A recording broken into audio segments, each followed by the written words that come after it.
Hi guys, it's Mono. How is everyone doing? Good, I hope.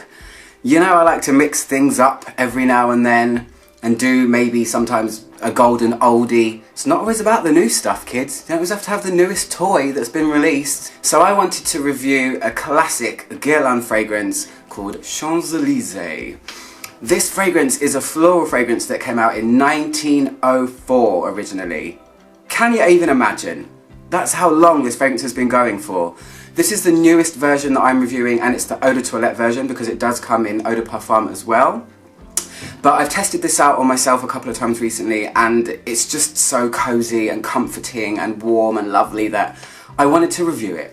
So two perfumers made this, Jacques Guerlain and Jean-Paul Guerlain. Guerlain. Oh, it's that word. That damn word. And this is so beautiful. I really appreciate these types of Guerlain fragrances. Not too much a fan of the newest stuff that's coming out, but the old stuff, you just can't go wrong. So let me tell you the notes. It's a hefty note list. I have taken the notes from Fragrantica, so sometimes they're interchangeable, but let me tell you anyway. So the top notes are peach, violet, almond. Almond is a recurring theme in this fragrance. Anise, melon, and blackcurrant. The heart notes should I say, an abundance of flowers: lily of the valley, hibiscus, lilac, almond blossom, rose, mimosa, and peony. And then the base notes are almond tree, vanilla, cedar, benzoin, and sandalwood. So what does it smell like? As always, it has been drying on my left hand for quite some time. I actually just went to the shop wearing it and was sniffing it all the way just in preparation for this review.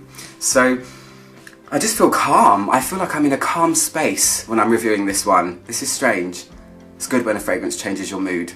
So there's no doubt that this is stunning. The main thing that leads this fragrance is Mimosa. If you haven't smelled Mimosa or come across it in a perfume before, the way it smells is, Fragrantica describe it as sweet, childlike and hazy. And I agree, it's a very smooth, soft, almost feathery, fluffy floral smelling note, with sweetness that is not cloying.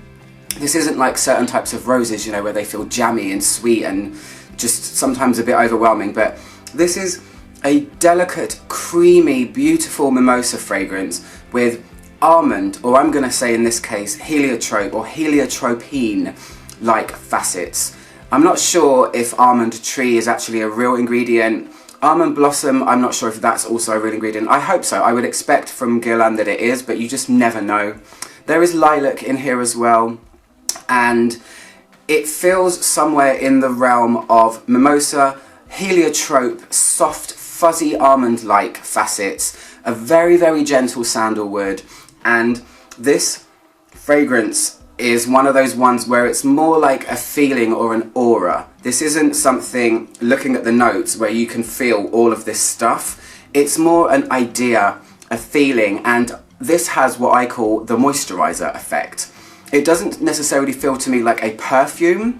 If I smelled this on someone, it feels like you're wearing a beautiful moisturizer. It's got that creamy lotion-like feeling that's cozy and nostalgic and calming and very, very beautiful indeed. I can feel vanilla in here, but it's by no means a big vanilla note. It's a background note that is just so. It's placed very, very well, so it doesn't feel like a vanilla fragrance. The florals are what leads this, but I don't smell peony, I don't smell rose, I don't really smell any lily or anything like that. It's the three things I mentioned a minute ago. It's got that kind of mumsy feeling, and that's not a negative, that's a positive. I can imagine lots of lovely mums smelling like this, but I love it. It doesn't feel like a scratchy vintage. You know, some of these vintage florals or chypres and things like that have this very aggressive nature. Everything in here is blanketed. Everything in here is soft, downy feather type feeling, and it's stunning. I love it. In terms of development, I don't see this change massively. Even from wet to dry, all that happens is it actually manages to become softer still. It's soft from the get-go, but it manages to stay soft and go softer still. More cozy. Get further underneath that blanket. That's kind of what happens. So it's not a chameleon, it doesn't super change, reveal anything crazy, and it's also not a super projector, and sometimes fragrances aren't meant to be like that. That's not what the idea is. Champs-Elysées obviously is the flagship store. I guess they called it that maybe to represent Paris, elegance, I don't know.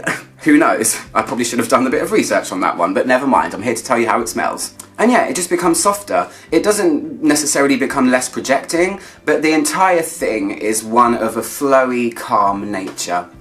And I absolutely love it. It stays on my skin like this for about 6 hours. I would love to try the Eau de Parfum now, having tried this one out, just to see if there's any difference, to see if it's maybe a little bit more aggressive.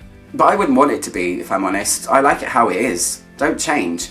The vintage would be awesome to smell, but you know, I'm glad it still exists at all, so happy days. Anyway guys, if you want to get this fragrance, head on over to natino.co.uk. I'll post a direct link in the description box. I'm Ouch from 10, trying to make the world smell better one video at a time.